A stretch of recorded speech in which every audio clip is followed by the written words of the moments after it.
皆さんこんにちは。リトルビーガーデンのみーこです。今日は3月のベランダ多肉です。2月に動画をアップするのを忘れてしまい、久しぶりのベランダ多肉、水やりもほとんどしていなかったため、ロゼットがキュッと小さく縮こまってしまっています。しかもロゼットの外葉には枯葉がたくさんついています。今日は寒さに耐えて頑張ってきたこのベランダ多肉にハイポネックスの微粉を水に溶いて、それにさらに愛媛アイ2をプラスして水やりしていこうと思います。日中の気温もだいぶ暖かくなり、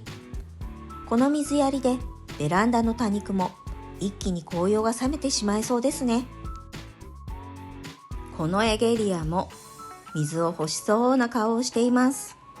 しかも脇に刺していた葉ざしから根が出ているので、早く水やりしないとこの葉ざしも枯れてしまいそうですね。そういえば去年は花芽がたくさんついていた多肉たちですが、今年はどういうわけだかわかりませんが、あまり花芽がついていないのがちょっと残念な気もします。それでもやっぱり多肉に花芽がつきすぎるのも困りものなので、これぐらいがちょうどいいかも。そしてこのアリエルです。あんなに可愛かったアリエルが今はとても悲惨な状態。原因がわからずちょっと困惑しています。その一方、ブルーエルフは群生になってとても可愛く成長していましたね。この真っ赤に紅葉しているロビンはそろそろ植え替えした方が良さそうです。花芽を長く伸ばして黄色い花を咲かせているのはラズアガです。カメラのピントがなかなか合わずボケボケでしたが、やっとピントが合いました。エケベリアは特にこのベル型の花が可愛いんですよね。そして今一番気になっているのがこのエボニーの花芽です。どんな花が咲くのか。育ててきて初めて花芽がついたので、咲くのを心待ちにしているところです。奥の方で長く花芽を伸ばしているのはドンキホーテ。その手前の我が家のデカベリア、エリザベスにも花芽がついていますね。そうそう、去年の夏、少し体調が悪かったスイートプリンセスも冬の寒い間にすっかり可愛く変化していました。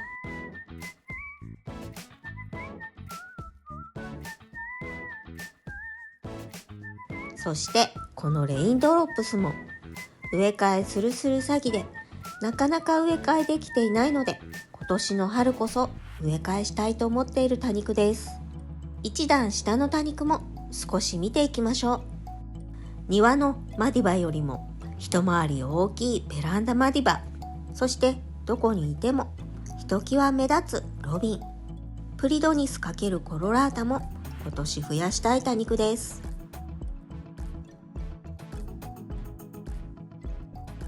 赤というよりはオレンジがかったこの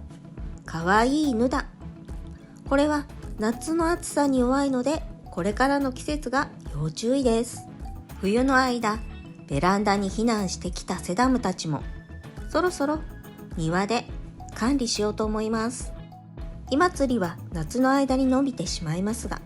カットして刺しておくと冬には真っ赤に紅葉してとても可愛い多肉です。今ベランダの多肉を一通り見てきましたが、やはり葉がしわしわになりお水を欲しがっている子が多かったので、今回はこのハイポネックスと愛媛アイ2を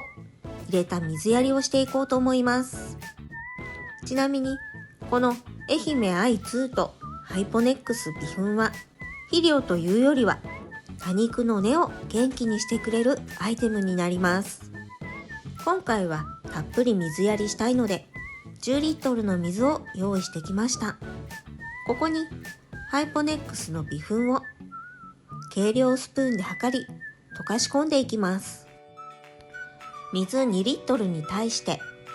小さい方の計量スプーンで1杯2000倍に希釈して使用します。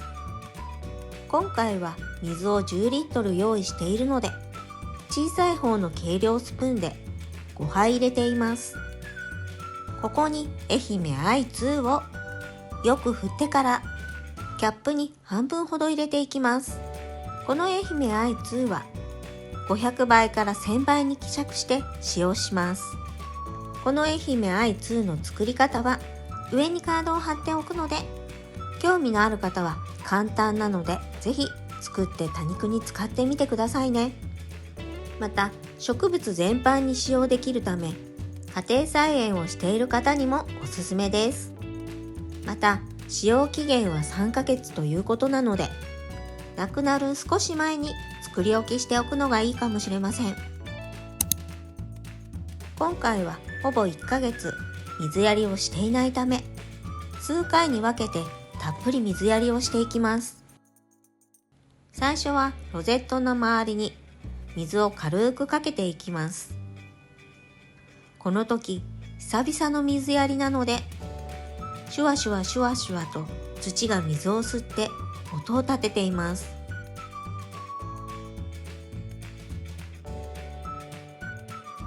この日の最高気温は18度ということでまだまだ20度以下。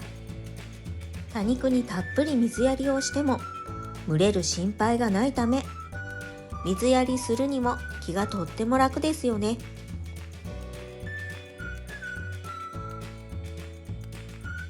多肉のロゼットの周りに軽く水やりをした後は今度はたっぷりめに水やりをしていきます。それでもまだ土に水がしっかり行き渡っていないなって思っているような多肉には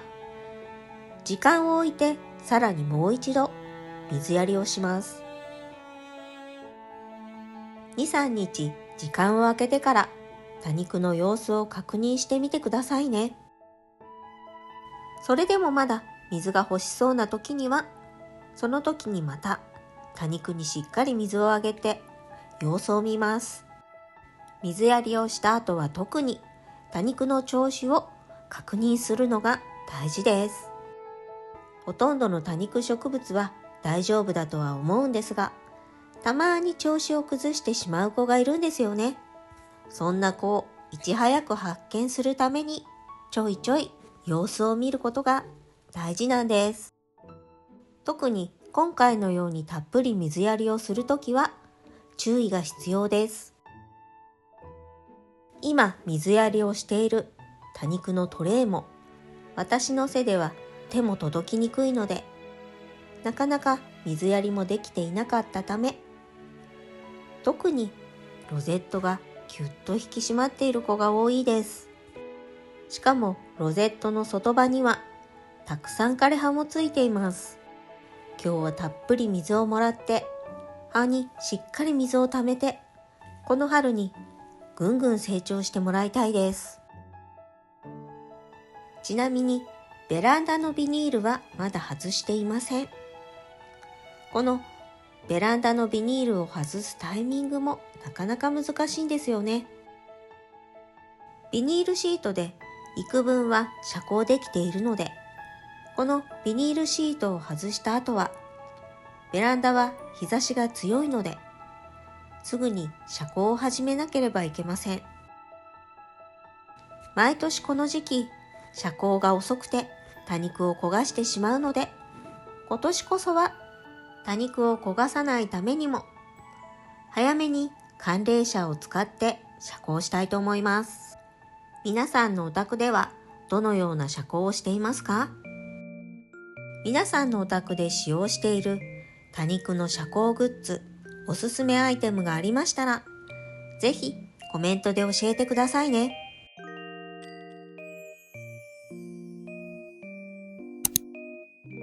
2月25日に開花宣言した河津桜ですが、今満開になり、とても綺麗です。